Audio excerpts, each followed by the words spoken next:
Institute of personality and image ম্যানেজমেন্টের তরফ থেকে রবিবার কলকাতার একটি 5 তারা হোটেলে অনুষ্ঠিত হলো গ্ল্যামারামা ফেস 2023। এই ইনস্টিটিউটের মধ্যে দিয়ে প্রথম থেকেই নব মডেলদের আগামীর সুযোগ দেওয়া হয়। ভবিষ্যতের জন্য তাদের গ্রুমিং এর বিষয় বিশেষ নজর দেওয়া হয় একাধিক নামকরা মডেলদের দিয়ে। গ্ল্যামারামা ফেস 2023 তাদের একটি এনহ্যান্স উদ্যোগ। এই গ্ল্যামারামার মাধ্যমে নতুন মুখেদের সুযোগ দেওয়া হয়ে থাকে, তাদের ইন্টারনাল এবং এক্সটার্নাল গ্রুমিং করা হয়। রবিবারের এই অনুষ্ঠানে গ্ল্যামারামা ফেস 2023 গ্র্যান্ড ফিনালে অনুষ্ঠিত হয়। অনুষ্ঠানে উপস্থিত ছিলেন institute of personality and image ম্যানেজমেন্টের ডিরেক্টর আদলিনা গাঙ্গুলি, অভিনেত্রী প্রিয়াঙ্কা সরকার, অভিনেত্রী শ্রীনা সাহা, অভিনেতা নীল ভট্টাচার্য সহ একাধিক বিশেষ ব্যক্তিবর্গরা।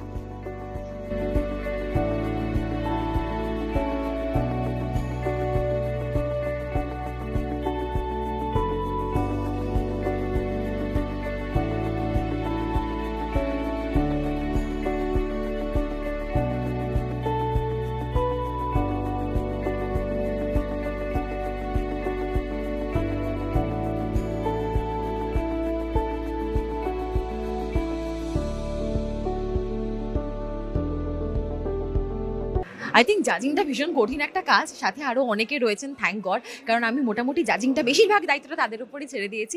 আমার খুব ভালো লাগছে এটা ভেবে যে সত্যি এত দিনের যে প্রিপারেশন গেছে, এবার অনেকে ইনভলভ থেকেছেন এবং তাদের মধ্যে যে এক্সাইটমেন্টটা সেটা মঞ্চে দেখতে পাচ্ছি এবং খুব ভালো লাগছে। যারা যারা এগিয়ে এসছেন তারা অলরেডি হয়তো কোনো কর্পোরেট জায়গায় চাকরিরত, তারা হয়তো কেউ ডাক্তার রয়েছেন, যারা মিসেস ক্যাটাগরিতে পার্টিসিপেট করেছেন, তারা বেশ কিছু বয়স্ক মহিলারা রয়েছেন, তারা যে ফাইনালি নিজেদের স্বপ্নটা, নিজেদের প্যাশনটা তুলে ধরার একটা মঞ্চ পেয়েছেন, এটাই আমরা করতে চেয়েছি গ্ল্যামারামার মাধ্যমে।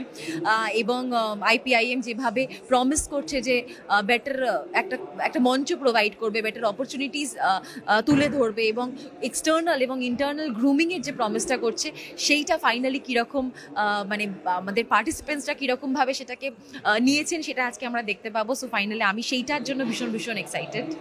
গ্ল্যামারামাতে কিন্তু শুধুমাত্র যে আমি অ্যাক্টর হতে চাই, মডেল হতে চাই তারাই পার্টিসিপেট করছেন না, নিজেদেরকে কিভাবে পাবলিক আইতে তুলে ধরবেন, বেটারভাবে নিজেদেরকে প্রেজেন্ট করবেন সেইভাবেই কিন্তু নানান প্রফেশনালে নানান বয়সের মানুষরা কিন্তু এখানে রয়েছেন।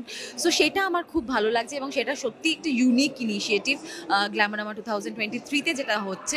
এবং আমার মনে হয় যে আজকের দিনে এটা খুব ইম্পর্টেন্ট যে কনস্ট্যান্টলি যে সোশ্যাল মিডিয়া রয়েছে চারপাশে, এত মিডিয়া, এত camera, we are so much into the public I, সেখানে সত্যি আমি হয়তো মানে মিসইন্টারপ্রিটেড না হয়ে যাই, আমি যেটা বলতে চাইছি সেটা ঠিকঠাকভাবে বোঝাতে পারছি কিনা এবং সেটা কমিউনিকেট হচ্ছে কিনা, এই জিনিসটা একটা বড় লেসন। এবং সেটার জন্য সত্যি যদি কিছু মানুষ থাকেন, প্রফেশনালস এক্সপিরিয়েন্স মানুষরা যদি থাকেন যে বেটার গ্রুম করতে পারবেন, গাইড করতে পারবেন, সেটা ডেফিনেটলি ইউটিলাইজ করা উচিত, যেটা হয়তো আমাদেরকে বহু দিন সময় নিয়ে বহু অভিজ্ঞতা দিয়ে হয়তো ঠেকে শিখতে হয়েছে। সেটা যদি একটা শর্টকাট থাকে, হেলদি শর্টকাট, আমার মনে হয় সেটা ডেফিনেটলি ইউটিলাইজ করা উচিত। First of all thank you এখানে আসার জন্য। আমার যে কনসেপ্ট, আমাদের ইনস্টিটিউট যেটা ফার্স্ট ফিনিশিং স্কুল খোলা কলকাতায়, সেইটার একটা মানে তার এনহ্যান্সমেন্ট হলো গ্ল্যামারামা, যেখানে আমরা নতুন ট্যালেন্টকে একটা অপরচুনিটি দিচ্ছি টু গ্রুম দেমসেলস। আমাদের সাথে যে ব্র্যান্ডসগুলো আছে, ডাবর, গোলাবারি, মাহাবীর, সেনকো গোল্ড, তারা এখান থেকে নিজেরা কাজ পাচ্ছে। আর আমাদের ইনস্টিটিউটের মেইন থিং হলো we don't believe in only external grooming.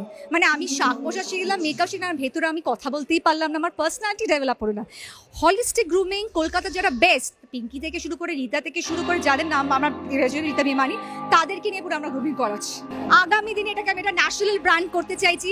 আমি চাই না যে আমাদের কলকাতার মেয়েরা বম্বে, দিল্লিতে গিয়ে ট্রেন্ড হোক, ওখানে গিয়ে ট্রেন হয়ে সিইও হোক, তারা এখানেই ট্রেন্ড হোক, তারা নিজেদের স্বপ্নগুলো পুরো করতে পারো ফ্যাশন ওয়ার্ল্ডে, also in the corporate world. Thank you. Adlina Ganguly, director of IPIM. খুবই ভালো লাগছে, খুব ভালো একটা ইনিশিয়েটিভ, অ্যাডলিনার গ্রেট ইনিশিয়েটিভ। এইভাবেই আমাদের সবসময় সবাইকে এগিয়ে দেওয়া উচিত। আর এরকম একটা ইভেন্টে আমি যে পার্ট হতে পেরেছি তার জন্য আমার সত্যি খুব আনন্দ হচ্ছে। এটাই বলতে চাই যে এটা বারবার হওয়া উচিত আর সবাইকে সাপোর্ট করা উচিত। যে কোনো একটা নতুন জিনিস যদি সবাই সাপোর্ট করে তখনই ওটা বড় হয়। এরা সমস্ত অ্যাসপিরেন্ট মডেলস, অ্যাক্টার্স, বয়স কম, দেখতে সুন্দর এবং প্রচুর অ্যাসপিরেশনস রয়েছে। অ্যাসপিরেশন না থাকলে জীবনে কেউই কিছু করে উঠতে পারে না। অনেক সময় ইনিশিয়াল স্টেজে সেই অ্যাসপিরেশনসগুলো মনে হয় হয়তো যথেষ্ট সুদূর প্রসারী, অলিক ভাবনা চিন্তা, বাট যে কেউ সেটাকে নিয়ে যদি পড়ে থাকে তাহলে সে সাকসেসফুল বা হবেই। আমরা দেখেছি এগুলো প্রত্যেকটা ফিল্ডে when there is a slow start but a steady start, they keep growing until they reach the top. So I wish them all the best, and yes, it is a very enjoyable evening. I'm still enjoying it. খুব ভালো লাগছে, নীল শোস্টপার ভালো লাগছে, আমার brand এর walk করেছে বলে ভালো লাগছে। সো সব কিছু মিলিয়ে I think it's a great feeling. আর যে পুরো যে ব্যাপারটা এটা করা হয়েছে, আই থিঙ্ক এটা খুব ভালো। আরও লোকদেরকে এনকারেজ করা উচিত, কারণ ট্যালেন্টের কোনো বয়স হয় না, কোনো জেন্ডার হয় না, নাথিং, ট্যালেন্ট ইজ ট্যালেন্ট। তো ওদেরকে আরও এনকারেজ করা উচিত। না, রাজনীতি বাইরে তো বটে, কিন্তু এটা খুব এসেনশিয়াল যে আজকে পার্সোনালিটি ডেভেলপ করা, এই গ্রুমিং করা, এটা যে ইনস্টিটিউশন করছে তারা একটা বড় কাজ করছেন। সেই জন্যই আমাদের আশা যে আমাদের অনেক ছেলে মেয়ে তাদের যদি গ্রুমিংটা ঠিকমতো হয় তাহলে ইন ফিউচার তারা অনেক বেশি নিজেদের প্রতিষ্ঠিত করতে পারবে। আমাদের এখানে প্রচুর ট্যালেন্ট আছে, যে ট্যালেন্ট হয়তো যদি প্রপারলি গ্রুমিং না হয় তাহলে তারা সেইভাবে স্কোপ পায় না। তো এই ধরনের ম্যানেজমেন্ট ইনস্টিটিউশন যারা পার্সোনালি গ্রুমিং করবেন, personal management image build up করবেন, এই ধরনের কাজটা আমাদের এখানে আরও বেশি করে হওয়া উচিত।